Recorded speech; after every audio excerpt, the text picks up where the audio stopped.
¿Este ser traerá paz a Israel antes del regreso de Jesús? ¿Qué dice la Biblia? En los últimos tiempos, muchos cristianos han estado atentos a las señales proféticas que anuncian la segunda venida de Cristo. Una de esas señales es la aparición de un personaje conocido como el Anticristo, que según la Biblia hará un pacto de paz con Israel y sus vecinos, pero luego lo romperá y desatará una gran tribulación. ¿Quién es este ser y cómo podemos reconocerlo? ¿Qué papel jugará Israel en el cumplimiento de las profecías? ¿Qué debemos hacer los creyentes ante estos acontecimientos? El día de hoy veremos cómo responder a estas preguntas con base en lo que dice la palabra de Dios. No pretendemos dar una interpretación definitiva ni dogmática, sino más bien ofrecer una perspectiva bíblica y equilibrada que nos ayude a estar preparados y alertas. El Anticristo, un líder político o religioso. La Biblia usa varios nombres para referirse al Anticristo, como el hombre de pecado, el hijo de perdición, la bestia, el falso profeta y el cuerno pequeño. Estos nombres revelan algunos aspectos de su carácter y su obra, que se pueden resumir en tres. Es un ser humano que se opone a Dios y a su pueblo. Segunda de Tesalonicenses capítulo 2, versículo 3 y 4.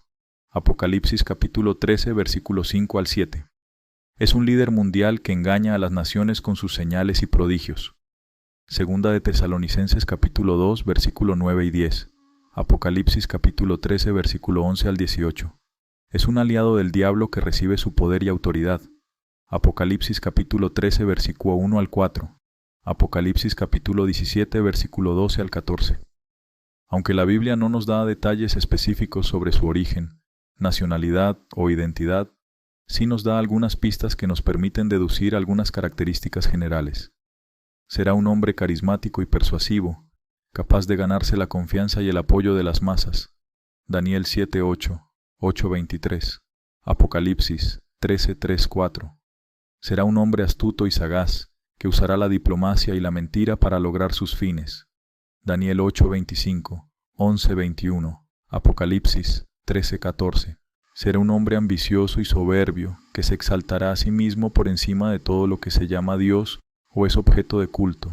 Daniel 11:36, 2 Tesalonicenses 2:4, Apocalipsis 13:5-6. Estas características sugieren que el Anticristo será un líder político o religioso, o una combinación de ambos, que tendrá una gran influencia sobre el mundo entero. Algunos han especulado con posibles candidatos a lo largo de la historia, pero lo cierto es que nadie puede afirmar con certeza quién será hasta que se manifieste abiertamente. El pacto de paz con Israel. Una falsa esperanza que toda la humanidad pide a gritos, y que el falso Mesías les dará por su dureza de corazón. Al no recibir a Jesús como su Salvador, prefieren vivir de falsas esperanzas y creer en algo que, aunque se vea de nueva cara, los llevará a la perdición. La Biblia nos dice que el Anticristo hará un pacto de paz con Israel y muchos otros países por un período de 7 años, pero que lo romperá a la mitad del tiempo e invadirá a Israel con sus ejércitos. Daniel capítulo 9, versículo 27. Daniel capítulo 11, versículo 31. Apocalipsis capítulo 11, versículo 1 y 2. Este pacto de paz será visto por muchos como una solución al conflicto histórico entre Israel y sus vecinos árabes, especialmente los palestinos. Sin embargo, será una falsa esperanza, pues detrás de él se esconde una agenda malvada para destruir al pueblo judío y al cristiano. ¿Por qué el Anticristo hará este pacto de paz? Hay varias razones y unas de tantas son las siguientes: para cumplir con las profecías bíblicas que anuncian su venida. Daniel capítulo 9, versículo 27.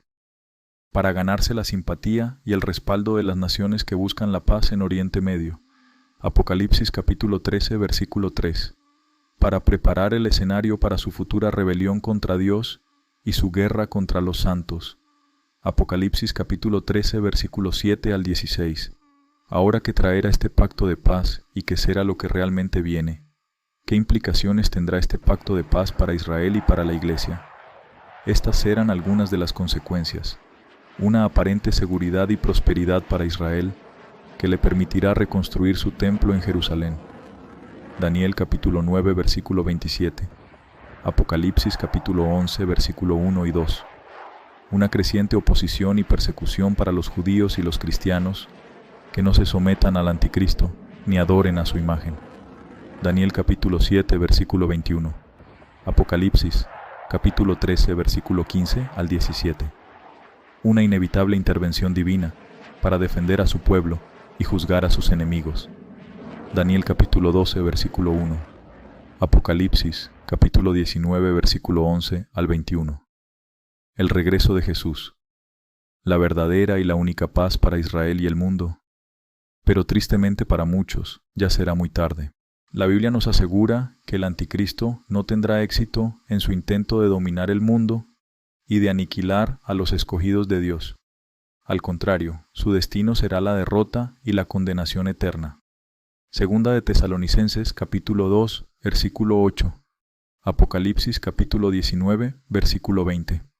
La única esperanza para Israel y para el mundo es el regreso de Jesús, el verdadero príncipe de paz, que vendrá con poder y gloria para establecer su reino de justicia y paz sobre la tierra. Es lo que declara la palabra del Señor en el libro de Isaías capítulo 9 versículos 6 y 7, Apocalipsis capítulo 20 versículo 1 al 6. ¿Qué debemos hacer los cristianos ante estos acontecimientos proféticos? La Biblia nos da algunas instrucciones para mantenernos vigilantes. Estar atentos y vigilantes, sin dejarnos engañar ni seducir por el anticristo ni por sus falsas promesas. Mateo capítulo 24 versículo 4 y 5. Primera de Juan capítulo 2 versículo 18. Estar firmes y fieles, sin renunciar a nuestra fe ni a nuestro testimonio por Cristo, aunque nos cueste la vida. Mateo capítulo 24 versículo 13. Apocalipsis capítulo 12 versículo 11. Estar alegres y esperanzados, sin perder la confianza ni el gozo en el Señor, que pronto vendrá a buscarnos. Mateo capítulo 24 versículo 42 al 44. Juan capítulo 14 versículo 1 al 3.